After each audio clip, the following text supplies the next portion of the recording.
నేను ఒంటరిగా ఉన్నా అని బాధపడుతున్నావా? నాకు సహాయం చేసేవారు ఎవరూ లేరు, నేను విడిచిపెట్టబడ్డ స్థితిలో ఉన్నాను అని కృంగిపోతున్నావా? ప్రభు అంటూ ఉన్నాడు, నీకు తోడై ఉన్నాను, భయపడకము, నేను నీ దేవుడై ఉన్నాను, దిగులు పడకము, నేను నిన్ను బలపరుతును, నీకు సహాయము చేయువాడను నేనే అని.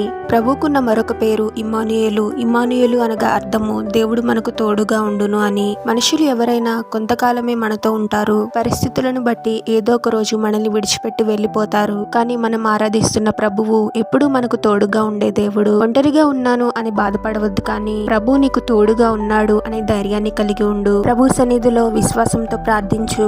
ఒంటరి జీవితాన్ని జీవిస్తున్నాను అని అనుకుంటున్నావేమో. యెషయా గ్రంథము 60వ అధ్యాయము 22వ వచనంలో ఇలా ఉంటుంది కదా, వారిలో ఒంటరి అయిన వాడు 1000 మంది యగును, ఎన్నిక లేని వాడు బలమైన జనమగును అని. పట్టుదలతో ప్రార్థించు, ప్రభువు నిన్ను ఆశీర్వదిస్తాడు.